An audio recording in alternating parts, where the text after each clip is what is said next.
الحمد لله نحمده ونستعينه ونستغفره ونعوذ بالله من شرور أنفسنا ومن سيئات أعمالنا من يهد الله فلا مضل له ومن يضلل فلا هادي له وأشهد أن لا إله إلا الله وحده لا شريك له وأشهد أن محمدًا عبده ورسوله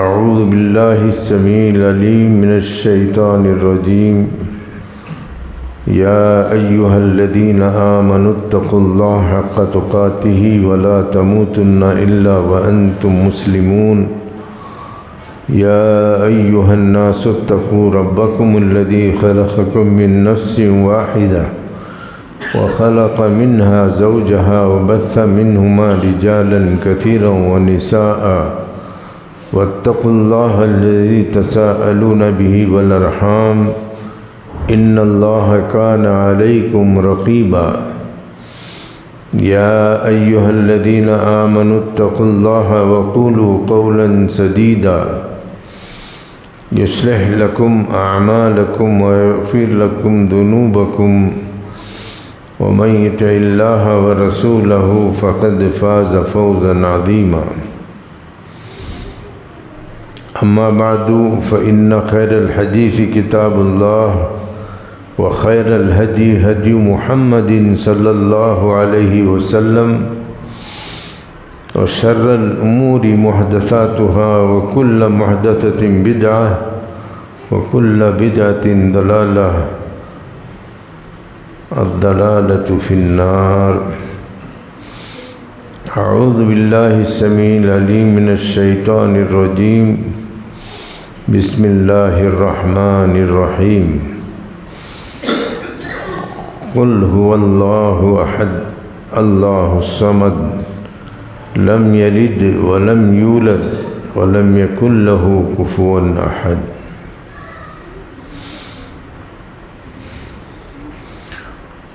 وقال في موضع آخر ليس كمثله شيء وهو السميع البصير۔ اس سے پہلے بھی میں آپ لوگوں کو خطبہ مسنونہ کے بعد اس کی تلاوت سنا چکا ہوں۔ یہ ایسی صورت ہے جس کا پڑھنے والا، سننے والا، ایمان رکھنے والا اللہ سے بہت قریب رہتا ہے۔ واقعہ ہے کہ ایک صحابی کو رسول اللہ صلی اللہ علیہ وسلم نے فوج کا کمانڈر بنا دیا۔ اب فوجیوں کی ذمہ داری یہ ہے وہ اپنے سردار کی باتوں کی اطاعت کرے اور اس پر عمل کرے۔ گئے ایک جگہ کو پڑاؤ کیا۔ اب وہ سردار اپنے مرتبے سے خوش بھی تھے، اپنے آپ کو بڑا بھی سمجھتے تھے۔ انہوں نے دیکھا میرے پیچھے اتنا بڑا دستہ ہے، میں جو چاہے ان سے کام لے سکتا ہوں۔ انہوں نے کہا آگ جلاؤ۔ آگ جلائی گئی اور ان سے کہا کود جاؤ۔ ارے یہ سمجھ میں نہیں آیا صحابہ کو۔ آگ جلانا تو معلوم ہے لیکن آگ کے اندر ہم کو جلنا نہیں ہے، اس سے دنیا میں بھی بچنا چاہیے، آخرت میں بھی بچنا چاہیے۔ تو پریشان ہو گئے صحابہ کرام اور آگ میں کودنے سے رہ گئے۔ بعضوں نے کہا بھائی وہ ہمارا کمانڈر ہے، جو بولتا ہے اس پر عمل کرنے کا حکم دیا گیا ہے، چلو عمل کر لیں گے۔ لیکن اللہ کے رسول صلی اللہ علیہ وسلم نے آگ میں کودنے کو منع فرمایا، یہ بات نے ان کو روک لیا۔ ایسا ہی ایک واقعہ ہے اسی صورت کی طرح، ان کے کمانڈر نے کہا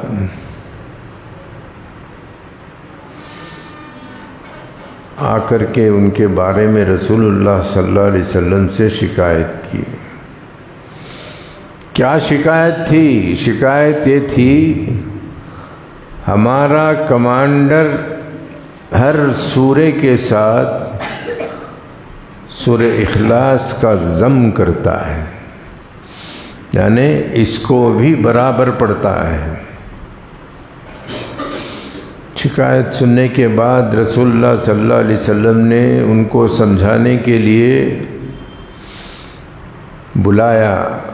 بلا کر کے پوچھا، بھائی آپ ہر رکعت میں ہر سورت کے ساتھ سورہ اخلاص کیوں پڑھتے ہو؟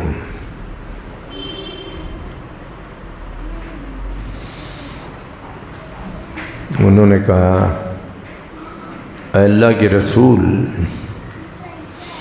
مجھے یہ سورت بہت پسند ہے، خصوصاً اس میں اللہ تعالیٰ کے جو صفات تھیں ان سے بڑی محبت ہے۔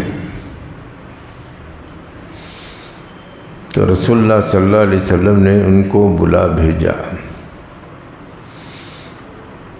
بھیج کر کے ان کے جواب کا جواب دیا۔ تم اس صورت سے اللہ کے صفات ہونے کی وجہ سے محبت کرتے ہیں اور اللہ تعالیٰ تمہارے سے محبت کرتا ہے۔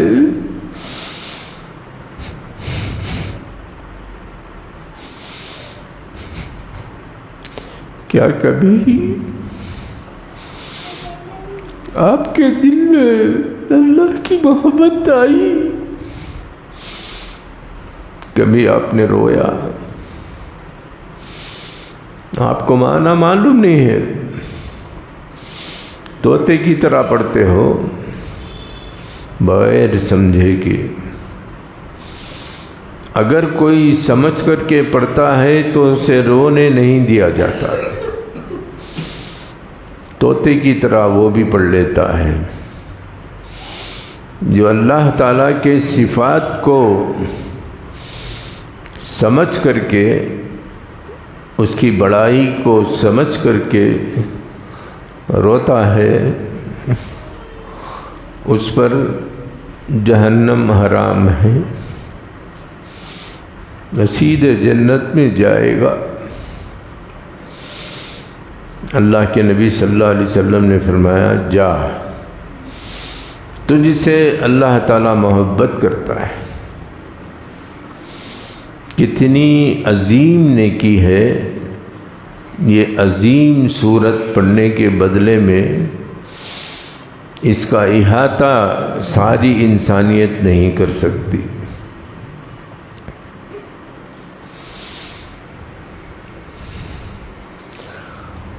تو اس سورت کے اندر کیا ہے؟ خالق کو مخلوق سے الگ کرنا ہے، اتنا ہی ہے۔ خالق سے مخلوق کو الگ کرنا ہے، مخلوق کو خالق سے الگ کرنا ہے۔ یہ دو پہچان ہر انسان کے لیے ضروری ہے۔ پہلے دنیا کے اندر دیکھو،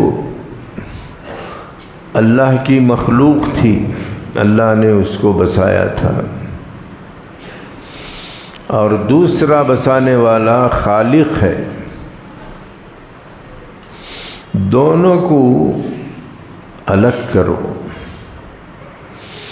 تو تم کو توحید خالص مل جائے گی۔ یہ ایک مخلوق، یہ ایک خالق۔ مخلوق پوری کی پوری مر جائے گی، لیکن خالق حی لا یموت کہا قرآن کے اندر۔ یہ خالق ایسا ہے، مرتا بھی نہیں، مرے گا بھی نہیں۔ تو کون ہے؟ اللہ۔ اس کی نشانی کیا ہے؟ اس کی نشانی یہ ہے،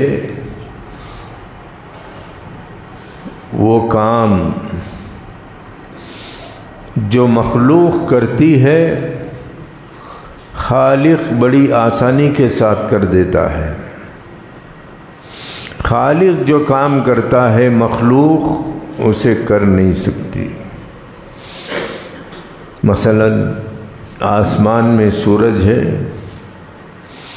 پوری مخلوق مل کر کے بنا نہیں سکتی۔ آسمان میں دروازے ہیں، کوئی اسے کھول نہیں سکتا۔ آسمان کی سیر محمد صلی اللہ علیہ وسلم کو کرائی گئی، کوئی مخلوق کرا نہیں سکتی۔ ان سب کا کرنے والا، کرانے والا وہ ایک ہے۔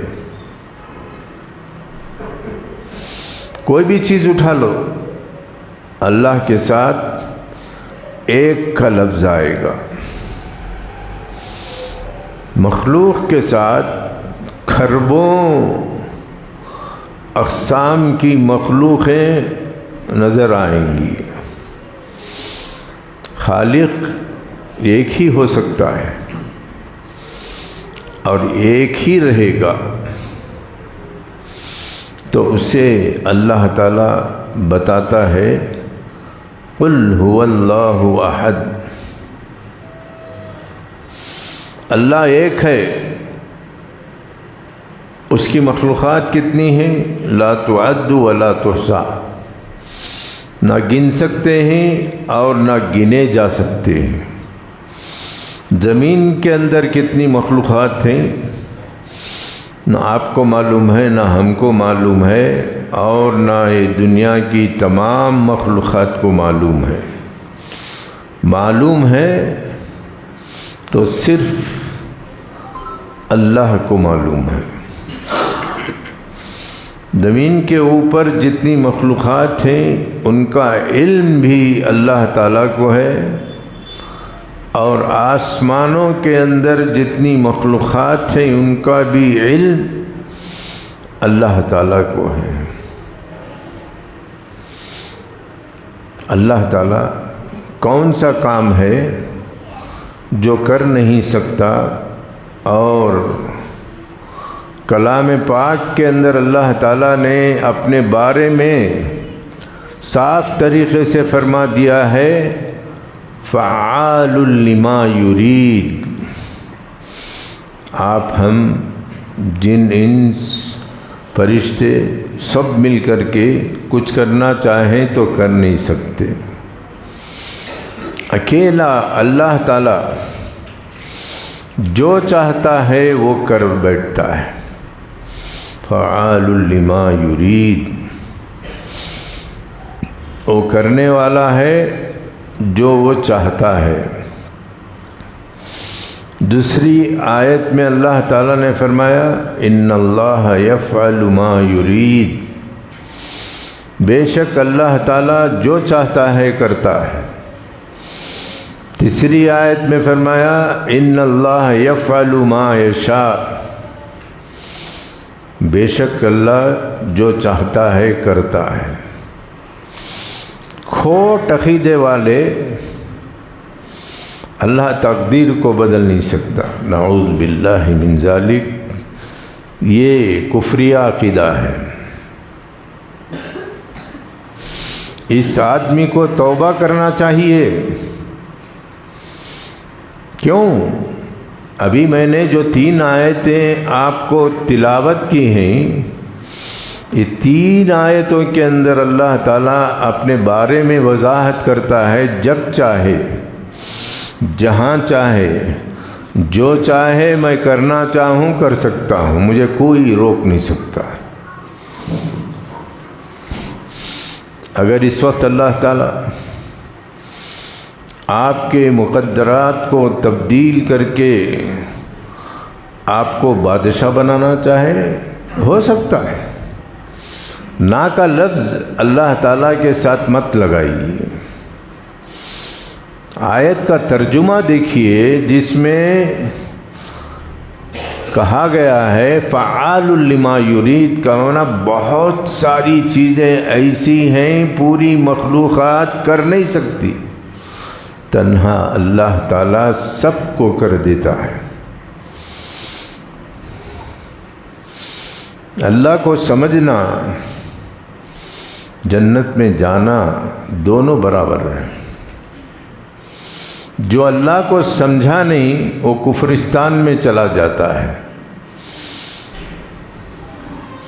تو آپ کو اللہ تعالیٰ اپنی وحدانیت بتانے کے بعد ان کافروں، مشرکوں، یہودیوں، عیسائیوں، ان سب سے کہتا ہے کہ تم لوگ میرا شریک بناتے ہو جبکہ میرا کوئی شریک نہیں ہے۔ یہاں آ کر کے ان لوگوں نے اللہ تعالیٰ کو پہچاننے سے غلطی کر دی ہے اور انکار کر دیا ہے۔ عزیر کو اللہ کا بیٹا بنا لیا، انسانوں کے ساتھ جوڑ دیا، جبکہ اللہ انسان نہیں ہے۔ لیس کمثلہ شیء وہو السمیع البصیر کی تفسیر میں سارے توحید پرست یہ بتاتے ہیں کہ اللہ تعالیٰ کے جیسی کوئی چیز نہیں ہے، کوئی چیز نہیں ہے، مخلوقات کے اندر بھی نہیں ہے، اور اس کے علاوہ کوئی خالق بھی نہیں ہے۔ مخلوقات کے جیسے اللہ تعالیٰ نہیں ہے،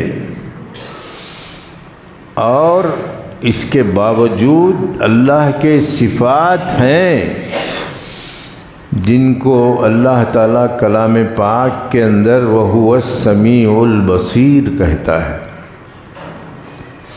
کیا معنی؟ وہ سنتا بھی ہے، دیکھتا بھی ہے۔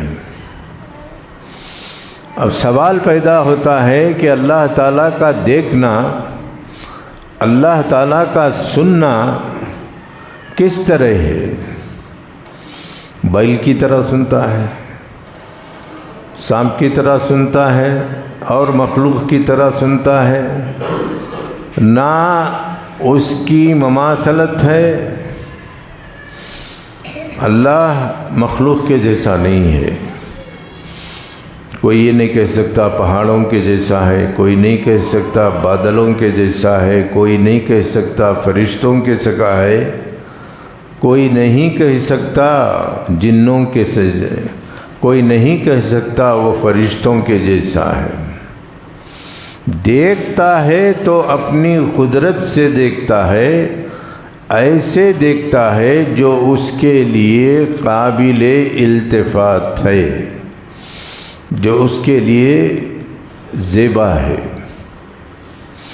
سنتا ہے تو کیسے سنتا ہے؟ جو اس کے لیے زیبا ہے۔ کیا آپ ایک رائی کے دانے کو کیسا دیکھتے ہیں؟ جو رائی کا دانہ آپ کے ہاتھ میں ہے، اسے دور رکھ دیے جانے کے بعد اسے قریب کرنے کے لیے سارے دوربین، خوردبین سب استعمال کریں، تو اس کے اندر کیا چیز نظر آتی ہے آپ دیکھ سکتے ہیں؟ ہاں دیکھ سکتے ہیں۔ کیسے دیکھ سکتے ہیں؟ ہمارے لائق اللہ تعالیٰ نے بھی اپنی مخلوقات کے اندر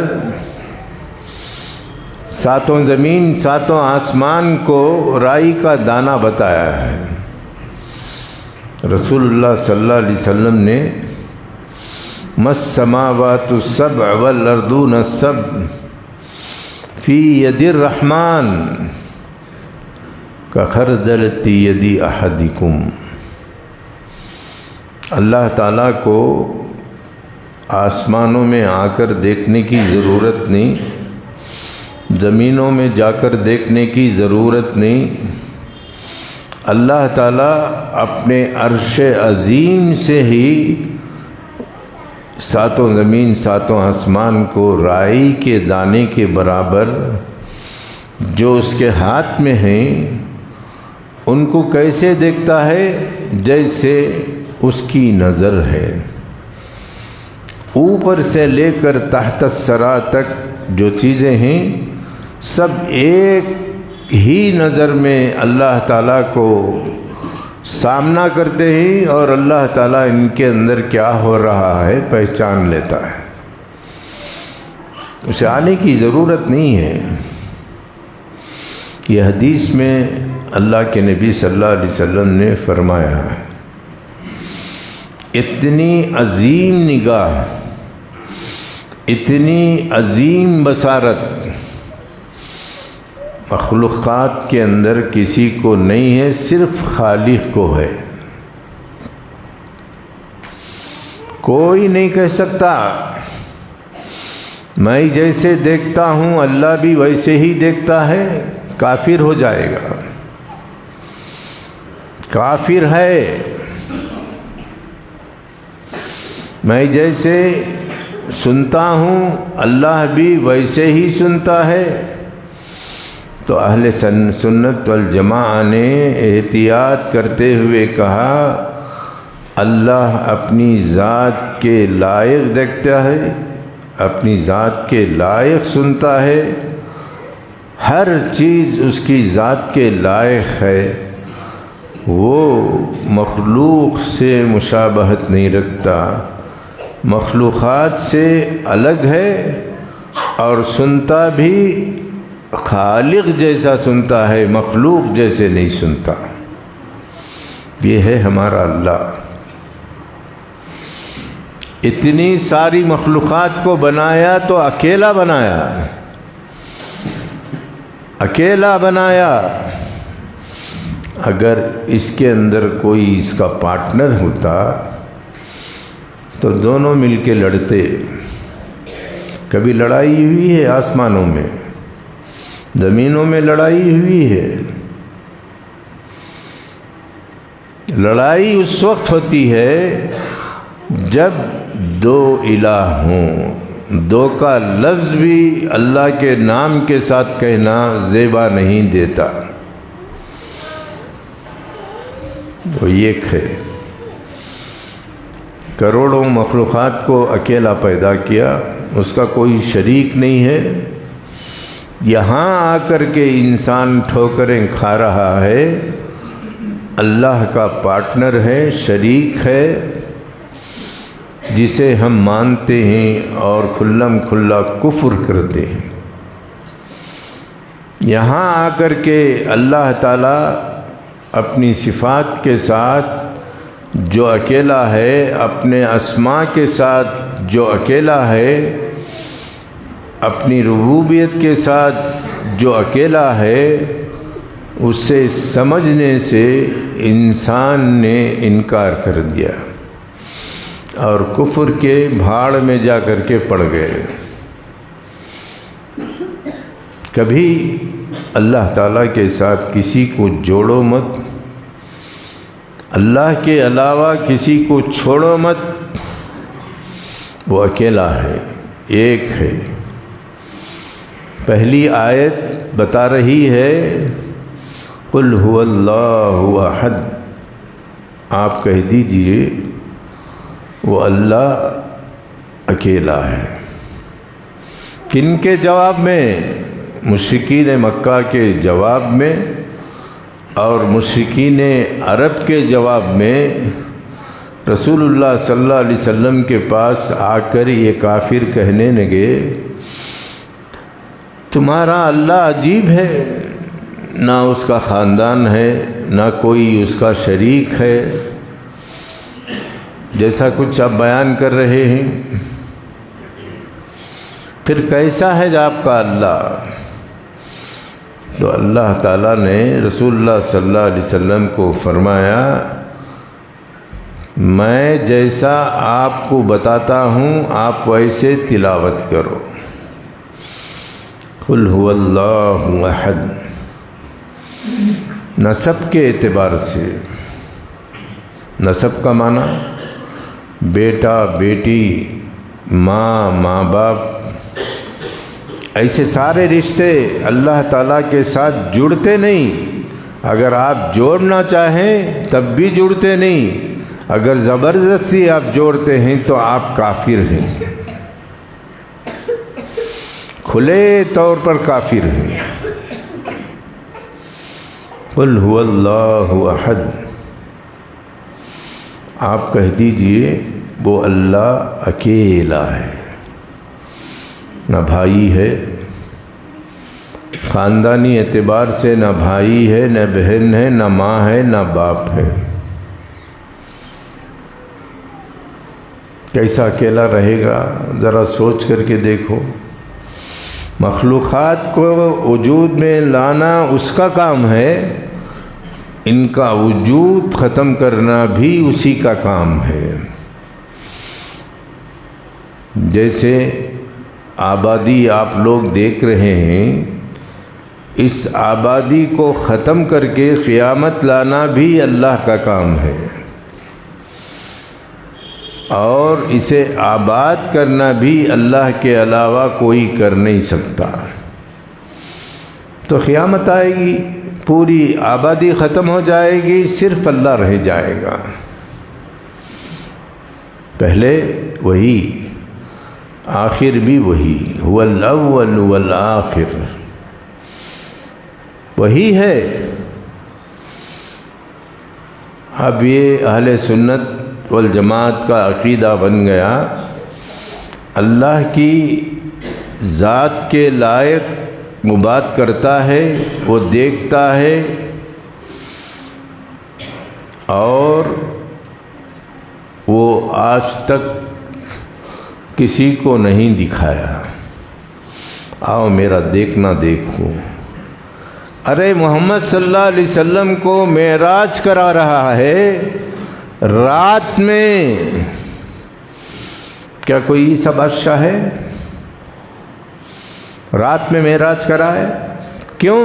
لِنُرِيَهُ مِنْ آیَاتِنَا إِنَّهُ هُوَ السَّمِيعُ الْبَصِيرُ، ہماری نشانیاں دکھانے کے لیے رات کا انتخاب، یہ کسی کے بس کی بات نہیں ہے، صرف اللہ کا کام ہے۔ رات میں محمد صلی اللہ علیہ وسلم کی آنکھوں کو سب دکھتا ہے، اور معراج سے واپس آنے تک برابر دیکھتے رہے۔ یہ دکھانے والا کون ہے؟ اللہ تعالیٰ۔ تو اس لیے اہل سنت والجماعت کہتے ہیں اللہ کی ذات کے لائق وہ دیکھتا ہے، اللہ کی ذات کے لائق وہ سنتا ہے، مخلوقات کی طرح کبھی نہیں سنتا، نہیں دیکھتا۔ جو بھی کرتا ہے وہ اپنے خالق ہونے کے ساتھ اس عظیم صفت کا استعمال کرتا ہے۔